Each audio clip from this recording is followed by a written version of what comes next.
Vamos começar definindo o que foi isso? Vexame, humilhação, humilhação, não tem outro nome. Esse 4-1 da Argentina para cima do Brasil vai além do resultado, que já é expressivo. A atuação da seleção brasileira foi a segunda pior que eu já vi. A primeira vocês sabem qual é. E o pior é que ela não se distanciou muito disso. Pode ter tido 3 gols a menos.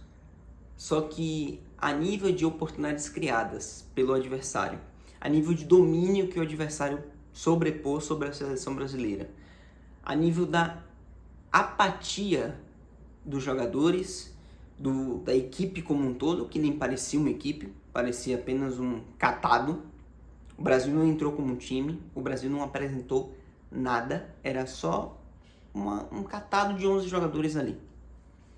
Apatia, falta de criatividade, de um meio-campo completamente ineficiente, que não dá nem para jogar porque você tinha 2 volantes e um cara que é atacante de origem, que joga como meia, mas que não iria conseguir fornecer a necessidade de criação que esse time precisa, sendo que ele também tinha que variar e ocupar a posição de um 9. Um time que foi completamente dominado a nível de marcação do adversário, uma intensidade completamente diferente. Quando um brasileiro pegava a bola, o tempo que ele levava para levantar a cabeça e tentar achar uma opção de passe que estava escassa, já chegava 2, 3 na marcação. A Argentina fez o que quis. E pior para a seleção era quando ela não tinha bola. A Argentina, a cada lance que ela ia para cima, ela gerava uma oportunidade de gol. Ela chegava com perigo. Ela chegava com risco iminente de marcar. Porque além do Brasil não conseguir criar por conta desse meio-campo tão pobre, e claro, também de um ataque que jogou muito mal, que não se conectou, Vinícius, Rodrigo, o próprio Matheus Cunha e o Rafinha, que é um caso à parte, eles não se conectaram, eles não se buscaram, eles não se encontraram em jogo em momento nenhum. Mas para além desse meio campo que não criava nada para eles, caso fosse necessário, para o ataque, você pensa, beleza, se você tem um meio campo que não cria, pelo menos você deve ter um meio campo que marque. Afinal, você tem 2 volantes de origem ali. Não de origem necessariamente, porque inicialmente entrou o Joelinton, que já foi atacante, que já foi meia, mas que jogava ali como volante. Depois veio entrar João Gomes, o André jogou a maior parte do tempo. Então eles devem ter marcado. Não. O Brasil não conseguiu criar, nem muito menos marcar. Era um time que não atacava e nem se defendia. A Argentina gritava olé, a torcida gritava olé com 7 minutos. E era isso mesmo. 1-0 do Julián Álvares com 3 minutos já mostrava o que seria esse jogo. A Argentina fazia o que quis, quando queria atacar, atacava e levava perigo. Quando queria se defender, marcava muito bem e o Brasil passou 1, 2 vezes do meio de campo. Teve uma finalização com perigo, que foi a do gol encontrado pelo Matheus Cunha, numa pressão alta, de um gol que não é nem um pouco criado pela seleção brasileira, é entregue por um erro do Cristian Romero. Tem o mérito da marcação alta do Matheus Cunha? Tem, mas é um erro do adversário. Não tem criação. E esse lance já era no momento que estava 2-0 do gol do Enzo Fernandes com 13 minutos. Com 15 minutos, a Argentina já tinha colocado o Brasil na roda de bobo e feito 2-0.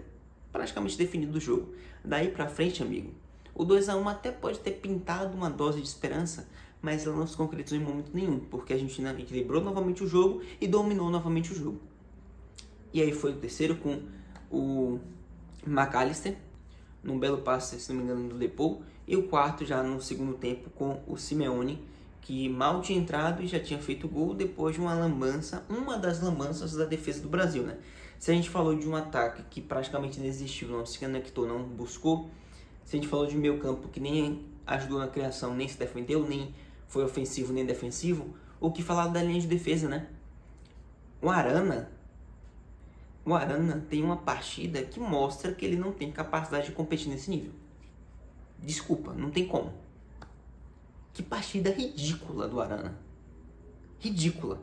O quarto gol, assim, ele beira inacreditável. Ele arranca, ele para, e quando ele decide arrancar de novo, o Simeone já está muito na frente dele para finalizar no segundo pau.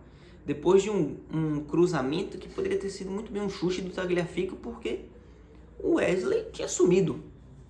E o Tagliafico, que é o lateral esquerdo da Argentina, estava chegando na linha de fundo, dentro da área, na verdade, pelo lado da área, sozinho.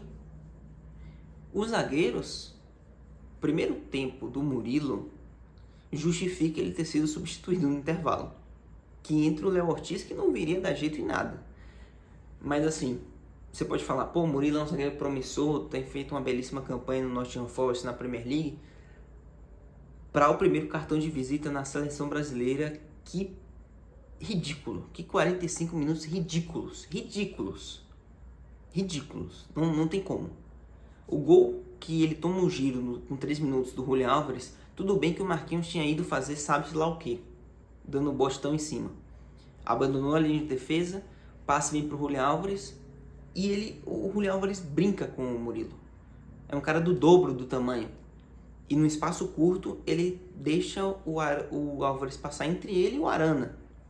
Que a gente não sabe, inclusive, se o Arana entrou em campo ou não, porque talvez fosse só um estado de matéria ali e não fosse o Arana mesmo, porque jogar futebol ele não jogou. Murilo, muito mal, desastrosa a partida do Murilo, desastrosa. Ele só acertou uma coisa, que foi a perna do adversário no momento que ele toma amarelo. E o Marquinhos tem uma partida que, assim, é digno de você parar pra pensar e dizer, cara, é esse o capitão que a gente tem que ter, porque não dá. Muito mal o jogo inteiro. Que jogou do início ao fim, né? Quer dizer, esteve em campo do início ao fim. O Bento, coitado, pouco tempo se criticar, tomou 4 gols, mas evitou de ser 8. Foi o menos pior tendo sofrido 4 gols, o goleiro. O restante do time não foi um time. O Brasil não foi um time. E aí a gente tem que questionar os jogadores. Tem muita gente ali que não tinha nem que ser convocada porque o técnico errou. Tem que questionar o técnico. Mas se tá ali, pelo menos desempenhasse um pouco mais de intensidade, um pouco mais de concentração. O técnico que convoca alguns jogadores erroneamente, mas que os que convoca certo ele não consegue fazer jogar, são outros jogadores.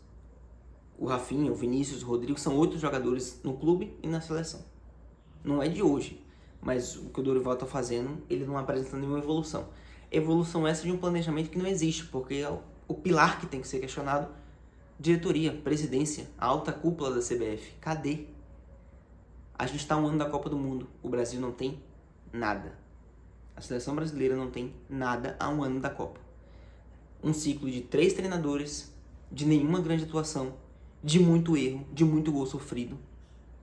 Que criticavam o Tite pelas eliminatórias, sofreu 5 gols nas eliminatórias inteiras em um ciclo. O Brasil sofreu 4 contra a Argentina. Uma presidência que não liga para o futebol, liga para o lucro que a CBF dá e para as federações que fazem com que a presidência se mantenha. Futebol, esquece, a CBF não se preocupa com futebol. Enquanto não se preocupar, esquece a Copa do Mundo, cara. Sinceramente, essa de 2026, com o Brasil com um ano e precisando mudar o treinador ao visto, sem evoluir em nada, esquece. E para um time que teve um jogador que falou que ia dar o máximo, prometeu gol, que contra a Argentina tem que ser porrada neles, pelo visto ele não falou em quem a porrada ia ser. O Brasil não esboçou nada da intensidade prometida na fala. A diferença do entrevistado Rafinha para o entrevistado Romário foi que os dois falaram, mas o Romário falava e fazia. Só de fala não se vive, Rafinha. Provocar, beleza, é um espírito que é possível para esse clássico. Mas desempenhar pelo menos com um pouquinho mais. Porque foi humilhante. O resultado do jogo, o cenário do jogo é humilhante. Mostra uma seleção em um nível muito competitivo e um catado, que é a seleção brasileira, que não promete chegar a lugar algum. Deixa o que você achou do vídeo, não esqueça de se inscrever, curtir, comentar, valeu, tamo junto e que o futebol brasileiro melhore. Tchau.